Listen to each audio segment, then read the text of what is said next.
तो सबसे पहले हमारी फर्स्ट लैब है। फर्स्ट लैब जो है पिछले सेमेस्टर की लैब की तरह है, इसके अंदर कुछ भी नहीं है, सिर्फ तुम्हें बोला जा रहा है simulate 100 sample of size 3 from exponential distribution. तो पिछले सेमेस्टर में हमने CDF इनवर्स निकालना सीखा था, तो वही काम यहाँ पे करना है। और थीटा की वैल्यू हमें 5 दी हुई है, तो हम ये पैरामीटर रख के सारे निकाल देंगे रैंडम नंबर। उसके बाद find the estimate of theta by sample mean and sample median. ये जो है ये एक इंपॉर्टेंट पार्ट है, हो सकता है ये हमारे पास आ जाए। तो वेरिएंस भी हम निकालेंगे, वो एक्सपोनेंशियल का वेरिएंस का फॉर्मूला होता है थीटा स्क्वायर, तो वेरिएंस निकाल लिया। मीडियन के लिए CDF को 0.5 के इक्वेट करा के मीडियन निकाल लिया हमने। फिर इसके बाद हमें बोला जा रहा है कि बाइसनेस एंड स्टैंडर्ड एरर। बाइसनेस के लिए हम EX माइनस थीटा करेंगे। तो EX हमें पता है, थीटा भी हमारा यही है, तो बाइसनेस हमारी जीरो आएगी। फिर स्टैंडर्ड एरर है, स्टैंडर्ड एरर का फॉर्मूला होता है अंडर रूट वेरियंस। एक तरीके से स्टैंडर्ड डेविएशन भी बोल सकते हैं हम। लेकिन इधर फर्क ये होता है कि जो हमारा साइज होता है ना, तो वो डिवाइड होता है, साइज 3 था तो वेरियंस से डिवाइड होगा, तो स्टैंडर्ड एरर आ गया।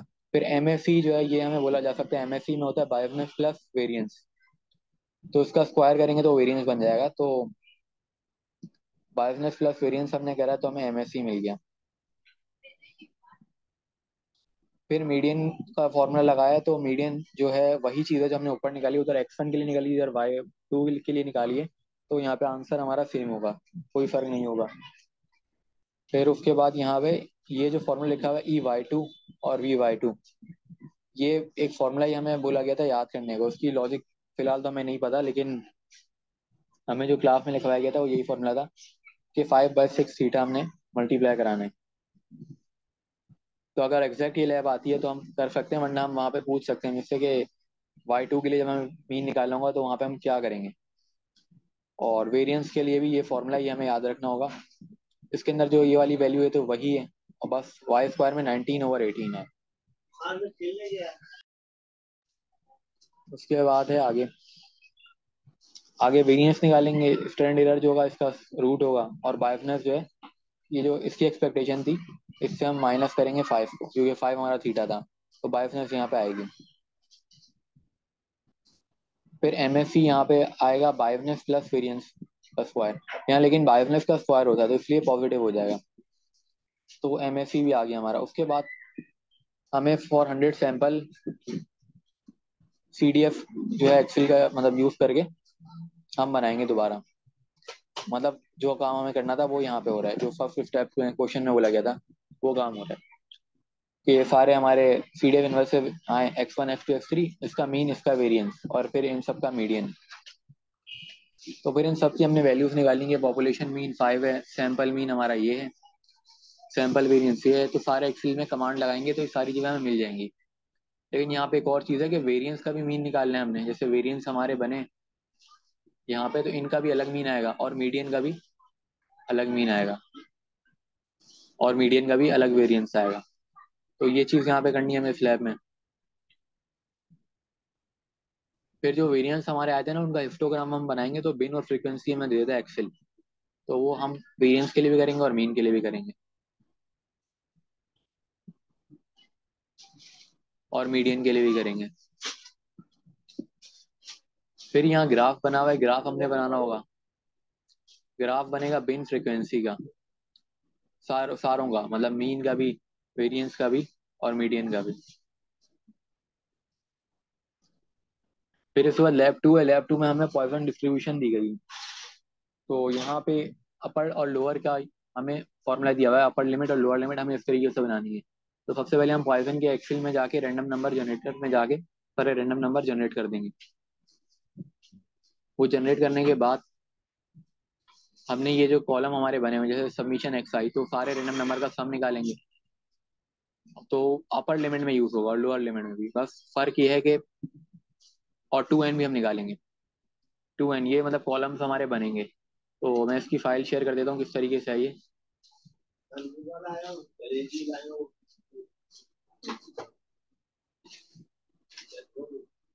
ये फाइल अभी फिलहाल मेरे पास नहीं है, लेकिन करना ये है कि हमने रैंडम नंबर से CDF इनवर्स से सारे नंबर बना लिए। साइज 6 था हमारा। उसके बाद हमें 2n निकालना है। 2n मतलब n हमारा 6 है, तो ये भी हम निकालेंगे। ये हमें मतलब पता है 12 है, तो हम 12 से डिवाइड करेंगे अपर लिमिट और लोअर लिमिट के लिए। और समीशन 2xi का कॉलम हमने बनाना है, कॉलम हम इसका बनाएंगे बस। ये तो हम फॉर्म जब हम अपर लिमिट और लोअर लिमिट निकाल लेंगे तो डिवाइड कराते हैं। उसके बाद हमें ये इसके लिए भी काम करना है। इसके लिए भी मतलब तीन यहाँ पे कॉन्फिडेंस इंटरवल बनेंगे, एक इसका बनेगा और एक उसका बनेगा, और एक लास्ट में ये जो दिया हुआ है इसके लिए बनेगा। तो अभी इसके लिए हम देखते हैं किस तरीके से बना हुआ है।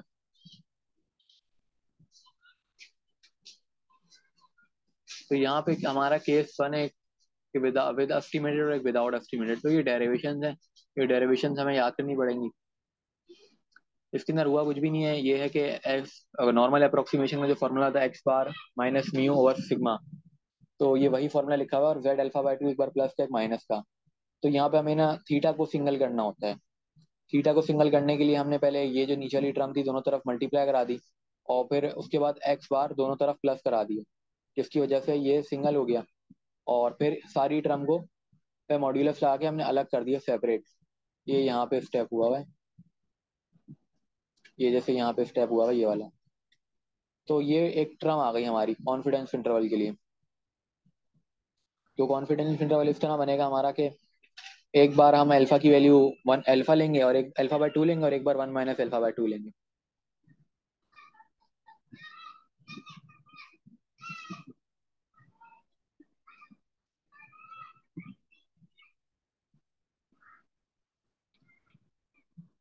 तो इस तरीके से हमारा एस्टिमेट विद एस्टिमेटेड वाला हो जाएगा। और फिर ये जो केस है ये विदाउट एस्टिमेटेड वाला केस है। दो केस है यहाँ पे, ये वाले और एक जो हमें गिवन था। तो विदाउट एस्टिमेटेड वाले के लिए पूरी डेरिवेशन है हमारी, और ये डेरिवेशन हमारी खत्म होगी यहाँ पे। तो ये जो फॉर्म आएगी ना, हमें ये पूरी एक्सेल में बनानी होगी।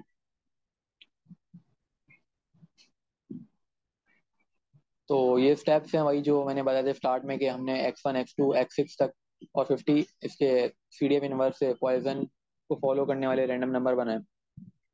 तो सबसे पहला काम हमने ये करना है, इन सारों का सम कर लेना है x6 तक का। फिर इसको 2 से मल्टीप्लाई करा लेना है, और अपर लिमिट और लोअर लिमिट निकालनी है हमने। तो ये अपर कॉन्फिडेंस इंटरवल और लोअर कॉन्फिडेंस इंटरवल का फॉर्मूला में क्वेश्चन में गिवन था। तो इस तरीके से हम ये बना लेंगे। उसके बाद अप्रोक्सीमेट कॉन्फिडेंस इंटरवल की जो बात हो रही है, ये फॉर्मूला बिल्कुल सिंपल है। इस फॉर्मूले को यूज करते हुए हम अप्रोक्सीमेट कॉन्फिडेंस इंटरवल भी बना लेंगे, ये जो यहाँ पे बना हुआ है। और फिर ये जो हमारी डेरिवेशन थी, इस डेरिवेशन का जो आखिरी फाइनल आंसर आया था वो ये आया था।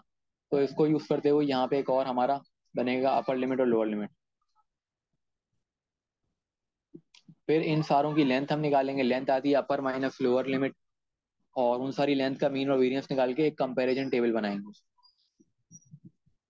तो लैब 2 के अंदर यही है हमारा।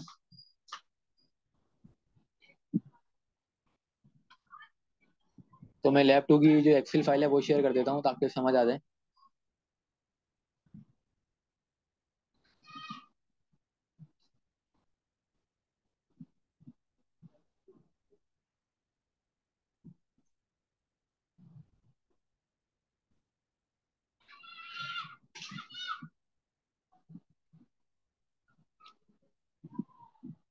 तो ये हमारी लैब 2 की एक फिल फाइल है, यहाँ मैंने लैब 3 लिखा हुआ है लेकिन ये लैब 2 है।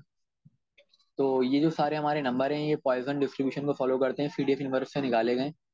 CDF इनवर्स हमें यहाँ नहीं निकालना होगा, हम यहाँ पे जाएंगे डेटा में, और डेटा एनालिसिस में जाके रैंडम नंबर जनरेशन में ओके करेंगे, और यहाँ पे हम पॉइजन सेलेक्ट करेंगे। पॉइजन सेलेक्ट करने के बाद हमें वेरिएबल बताने हैं, जैसे यहाँ पे हमारे 1 2 3 4 5 है। तो यहाँ मैंने 5 लिख दिया कि 5 बनेंगे हमारे एक्स, और रैंडम नंबर 50 है हमारे, तो मैंने 50 लिख दिया। और उसके बाद लेमडा की जो वैल्यू गिवन थी वो हमें 6 गिवन थी, जो भी गिवन होगी वो लिख देंगे।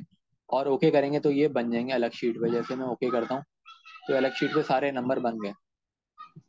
तो इस तरह ही रैंडम नंबर 1 सेकंड में बन जाते हैं हमारे पॉइसन डिस्ट्रीब्यूशन के। उसके बाद जो हमें सवाल में बोला गया था ना, वो कॉन्फिडेंस इंटरवल निकालना था। कॉन्फिडेंस इंटरवल के लिए हमें बताया गया था कि हमें सम करना है इन सबका, क्योंकि इक्वेशन इस तरह की गिवन थी। तो सम करा है इन सारों का 5 का, और फिर इन सबको 2 से मल्टीप्लाई करें। अब काई स्क्वायर की जो वैल्यू आई है ये फॉर्मूले से आती है एक्सेल से। अब यहाँ पे ये जो 0.975 लिखा हुआ है ये इस तरह है कि अल्फा हमारा था 0.05। तो अल्फा को जब हमने 2 से डिवाइड करा तो वो आया 0.025। तो 1 - 0.025 करा तो ये आया 0.975। तो इस तरीके से हमारी वैल्यू आई। अब यहाँ पे का CHINB के अंदर एक तो ये प्रोबेबिलिटी लिखनी होती है और एक डिग्री ऑफ फ्रीडम लिखना होता है। अब डिग्री ऑफ फ्रीडम जो है वो ये 2S0 होगा, क्योंकि हमें सवाल में जो था क्वेश्चन था उसमें इक्वेशन गिवन थी इस तरह की।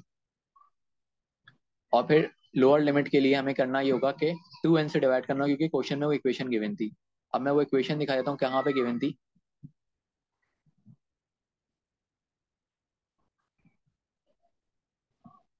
ये इक्वेशन हमें गिवन थी, तो यहाँ पे बताया गया था कि अपर लिमिट के लिए 1 - अल्फा/2 करना है डिवाइड बाय 2n। मतलब काई स्क्वायर, ये x² काई स्क्वायर को रिप्रेजेंट कर रहा है, और समीशन 2xi जो है ये हमने कॉलम बनाया है। अब हमने करना है CHINB करके फॉर्मूले के अंदर ये वैल्यू डालनी है डिग्री ऑफ फ्रीडम में। और अल्फा/2, 1 - अल्फा/2 जो है वो हमारी है कि 0.975। तो वो वैल्यू हम डालेंगे तो हमें का स्क्वायर की वैल्यू मिल जाएगी। लेकिन हमें लोअर लिमिट के लिए या अपर लिमिट के लिए डिवाइड बाय 2n भी करना होता है। n हमारा 6 है यहाँ पे, तो यहाँ पे हम 12 से डिवाइड कर देंगे। अब जो मैंने उधर लैप करी उसके अंदर 5n को यूज करते हुए किया है, तो इसलिए वहाँ 10 से डिवाइड किए।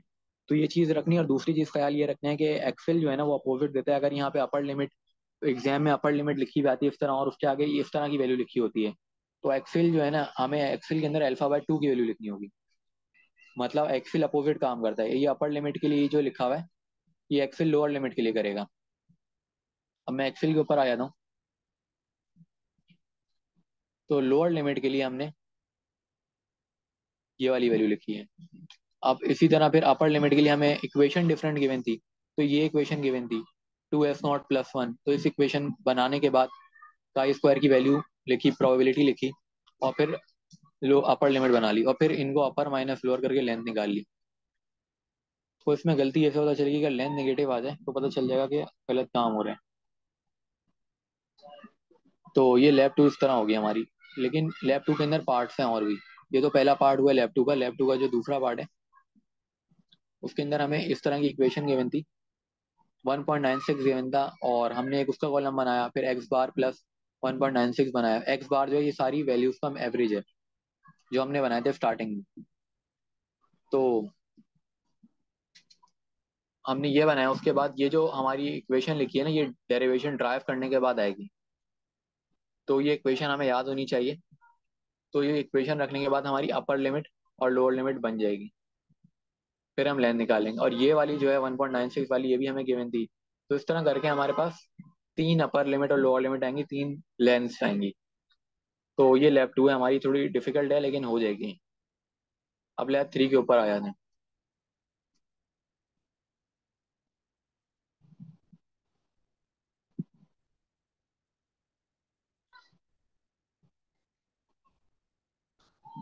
लैब 3 के अंदर ये बोला गया कि simulate 50 random number of sample size 5 exponential distribution theta. तो ये तो पीडीएफ इनवर्स हम एक्सपोनेंशियल के कर लेंगे। उसके बाद कॉन्फिडेंस इंटरवल बोला है। अब ये बोला गया पिवोटल क्वांटिटी। तो पिवोटल क्वांटिटी जब भी आएगा ना एग्जाम में तो हमें पिवोटल क्वांटिटी की डेरिवेशन करनी होती है, तो उसके मार्क्स हो दें। तो यहाँ पे तो हमें गिवन है कि इस तरीके से ये मतलब इसका आंसर आंसर आता है, लेकिन हमें खुद भी करके दिखाना होगा। फिर ये हाइपोथेसिस टेस्टिंग भी हमें करके दिखानी होगी। तो लैब 3 में हमें ये करना है। तो सबसे पहले ये पीडीएफ होता है एक्सपोनेंशियल का। ये अब ये भी हमें याद होना चाहिए। और फिर पीडीएफ से हम सीडीएफ भी हमें याद होना चाहिए। पीडीएफ हमें याद है, फिर सीडीएफ से हमने सीडीएफ इनवर्स निकाला, ये सीडीएफ इनवर्स भी याद हो हमें तो अच्छा है। और फिर इस सीडीएफ इनवर्स को एक्सेल में डालेंगे तो हमें एक्सेल के और एक्सपोनेंशियल के रैंडम नंबर मिल जाएंगे। सारे रैंडम नंबर हमें मिल जाएंगे एक्सेल पे। उसके बाद हमें ये करना है कि इन सब का मीन निकालना है, 2n x बार निकालना है। काई स्क्वायर की जो वैल्यू इस तरह मैंने पिछली लैब 2 में बताई उसी तरह निकालनी है, और अपर और लोअर हमारी निकल जाएगी। अपर और लोअर के लिए हमें जो कंडीशन गिवन होगी वो फॉलो करनी है। जैसे यहाँ पे थीटा से डिवाइड करने की कंडीशन गिवन है, वो पिछली लैब में 2n से डिवाइड करनी थी, यहाँ पे थीटा से डिवाइड करनी है। तो ये चीज हमने देखनी है। अपर लोअर हम बना लेंगे। और फिर कॉन्फिडेंस इंटरवल जो है ये उसकी डेरिवेशन है पिवोटल क्वांटिटी की, जो मैंने बात बोली थी कि पिवोटल क्वांटिटी जब भी आएगी तो हमें ड्राइव करके दिखाना होगा। फिर हाइपोथेसिस टेस्टिंग के लिए हमें स्टेप भी दिखाने होंगे कॉपी में, एग्जाम कॉपी में, कि हम H0 ये H1 ये लेवल ऑफ सिग्निफिकेंस ये, और हमने फिर ये करना होगा कि आई स्क्वायर की कैलकुलेटेड और टेबुलेटेड वैल्यू दोनों निकालनी होंगी। और फिर डिसीजन लेना होगा। डिसीजन हमारा इस तरह होता है कि अगर calculated value greater than tabulated value आए तो हम रिजेक्ट करते हैं। अब ये मैं एक्सेल की फाइल में दिखा लेता हूँ।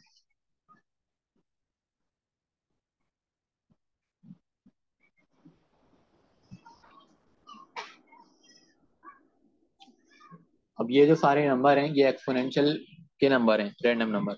उसके बाद ये इन सब का मीन निकालना है, 2nx बार निकालना है हमने। उसके बाद ये जो काई स्क्वायर का फॉर्मूला है जो पिछली लैब में लगा था वही लगाना है। और फिर ये अपर लिमिट के लिए यहाँ पे हमने डिवाइड करा H2 से। तो G2 जो है हमारा वो ये 2nx बार ओवर थीटा से हमने डिवाइड करना है। 2nx बार ओवर काई स्क्वायर की जो वैल्यू है। तो अपर के लिए हमने करना है और लोअर के लिए भी हमने करना है। तो अपर लोअर हम बना लेंगे। अब इसमें ये चीज़ है, ये तो कॉलम तो हमें पता ही है, हमारा जी का कॉलम है। अब ये काई स्क्वायर की एक वैल्यू है और ये दूसरी है, मतलब एक 90, एक अल्फा बाय 2 के लिए और एक 1 - अल्फा बाय 2 के लिए। अब जो अपर है, अपर के अंदर हमने divide bye G2, H2 divide by 2 G2 कर रहे हैं। मतलब अपर में ख्याल रखना है कि बड़ी वैल्यू जो है वो अपर के लिए होती है, जैसे 0.97 है, और ये छोटी वैल्यू लोअर के लिए होती है। उसके बाद हाइपोथेसिस टेस्टिंग के लिए हमें बोला गया था कि Q3 के लिए काम करना है। तो Q3 हमने यहाँ पे लाइन से ले लिया। अब काई स्क्वायर कैलकुलेटेड वैल्यू जो हमारी आएगी वो ऐसे आएगी कि ये जो 2nx बार आया था इसको हमने डिवाइड बाय Q3 करा है। तो जब ये डिवाइड करा कैलकुलेटेड आ गई। फिर टेबुलेटेड के लिए वही हम जो क्या कहते हैं, अल्फा की वैल्यू लेंगे। डिग्री ऑफ फ्रीडम हमारा 10 होगा, क्योंकि डिग्री ऑफ फ्रीडम हमारा ऐसे आता है कि ये n जो है 5 है, तो 5 × 2 2n होता है। तो टेबुलेटेड जो आती है वो CHINV से आती है। कैलकुलेटेड का फॉर्मूला ये था कि 2nx bar divided by Q की जो वैल्यू है हमारी Q3 या थीटा, इसको थीटा थीटा लिखा हुआ है शायद ये फाइल में हमारा, मैं देख लेता हूँ। थीटा है, बल्कि थीटा है। तो ये थीटा है हमारा, तो थीटा से डिवाइड करेंगे। फिर हम यहाँ पे रिजेक्ट इस तरह कर रहे हैं कि अगर M2 की वैल्यू ग्रेटर देन N2 से है, मतलब calculated value greater than tabulated है, तो फिर हम रिजेक्ट करेंगे। तो इस तरह हमारी लैब 3 होगी। तो जो कॉपी में काम करना होगा हमें एग्जाम में, वो हमारा फाइल में हुआ हुआ इस तरह की।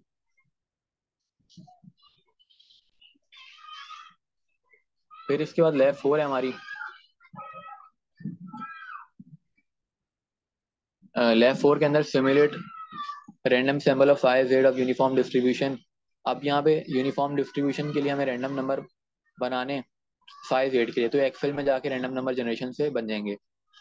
फिर हमने कॉन्फिडेंस इंटरवल बनाना है और हमें प्लॉट करना है और फिर कमेंट करना है। तो ये सारे सबसे पहले रैंडम नंबर हैं।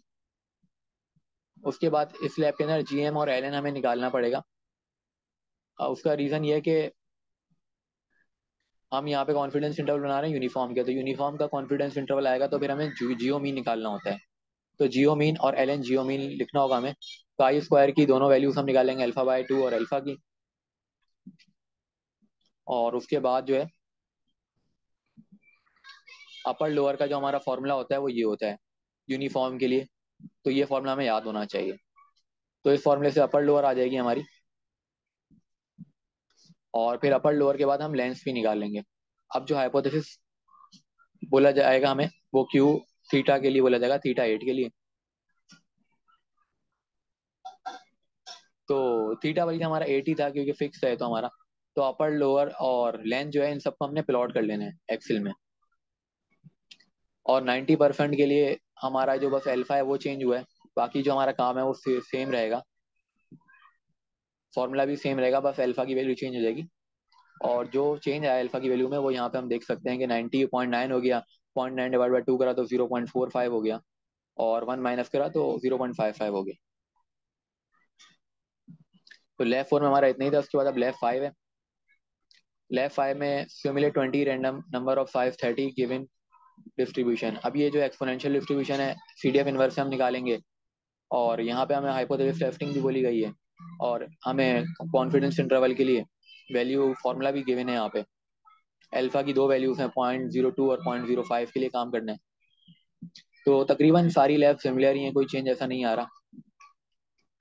ये जो ऊपर हमारा निकला ये CDF इनवर्स निकला जो शुरू की लैब में सबने करा है एक्सपोनेंशियल का, और फिर ये उसके रैंडम नंबर हमने बनाए। और ये जो फॉर्मूला था ये हमें गिवन था, इस फॉर्मूले को यूज करते हुए हमने कॉन्फिडेंस इंटरवल निकाला है। और डिसीजन जो है वही जो पिछली लैब के अंदर लॉजिक लगाई है, कैलकुलेटेड ग्रेटर देन टैबुलेटेड, तो फिर हम रिजेक्ट करते हैं। यही चीज यहाँ पे बोली गई है, तो फिर हमारे डिसीजन आ जाएंगे। तो लैब 5 भी बिल्कुल सेम है पिछली लैब की। उसके बाद लैब 6 है। लैब 6 के अंदर हमें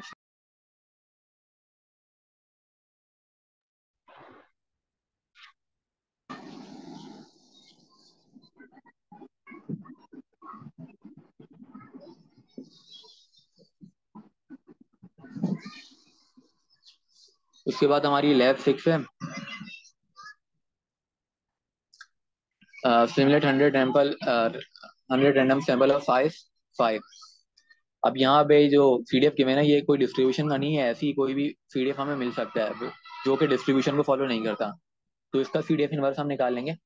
और ये लैब जो है शुरू की 5 लैब से डिफरेंट है, और ये लैब इंपॉर्टेंट ज्यादा है। MME और MLE निकालने वाली लैब एग्जाम में आ सकती है। उसके बाद बोला determine estimated confidence approximated variance of MLE। तो हमें MLE निकालना है, पीक और कैलकुलेटेड एवरेज वैल्यू करनी है, और 95% के लिए भी काम करना है।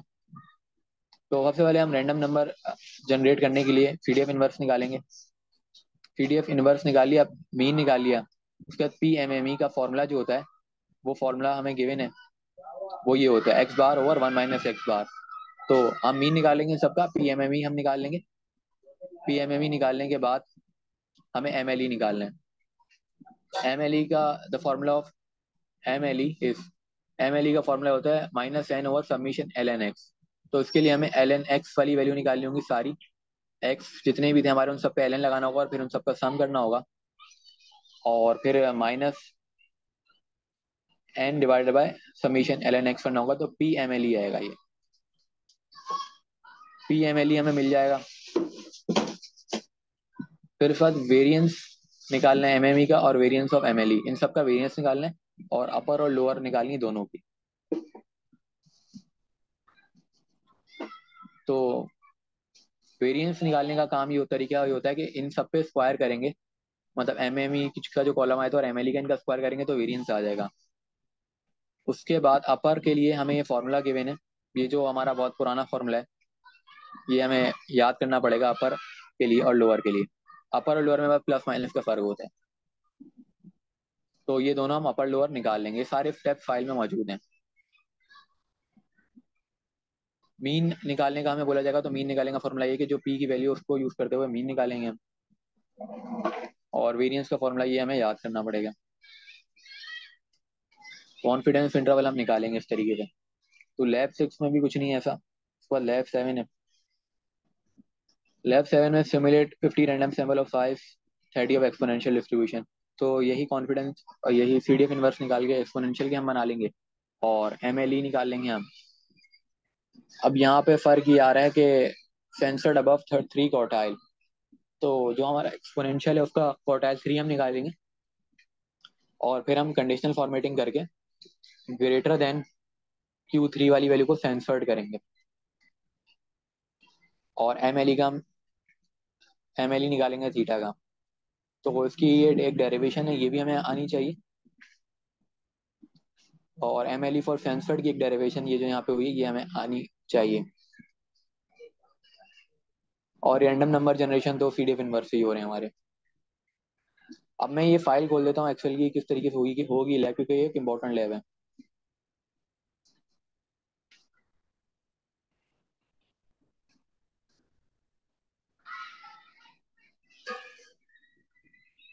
तो ये जो सारे हमारे नंबर हैं, ये सारे हमारे रैंडम नंबर हैं एक्सपोनेंशियल के। उसके बाद Q3 जो आया है वो तो हम ड्राइव करके निकाल लेंगे कॉपी में। उसके बाद ये हमने कंडीशन ये लगाई है कि जितने भी सेंसर्ड हैं वो कितने हैं हमारे सेंसर्ड, हमारे उसकी कमांड काउंट होती है। सेंसर्ड है पता चल गया। फिर ये अनसेंसर्ड है, मतलब लेस देन Q3। फिर एवरेज ऑफ अनसेंसर्ड के लिए एवरेज इफ की कमांड लगती है हमारी। फिर उसके बाद M L E of uncensored हमने निकालना है। M L E of uncensored में हमारी कमांड जो है वो A E multiply by A F, मतलब ये दोनों को मल्टीप्लाई कराया हमने divide by A G plus A G two. ये एक फॉर्मूला में याद करना पड़ेगा। इस फॉर्मूले से M L E of uncensored आता है। फिर एवरेज ऑफ ट्रॉन्केटेड हमें निकालना है। एवरेज ऑफ ट्रॉन्केटेड का फॉर्मूला ये होता है। फिर एम एल ई ऑफ ट्रॉन्केटेड का फॉर्मूला ये होता है। तो ये जो पूरी एक्सेल फाइल बनी हुई है, इसी तरीके से हमें बस ये लैब कंप्लीट करनी है। और ये जो कुछ डेरिवेशन है इस लैब के अंदर वो हमें याद करनी पड़ेंगी। तो लैब 7 तक हमारी कंप्लीट हो गई। इसके बाद लैब 8 और लैब 9 जो है वो मैंने फिलहाल नहीं करी, क्योंकि इतना टाइम हमारे पास है नहीं, क्योंकि बैक टू बैक लैब है।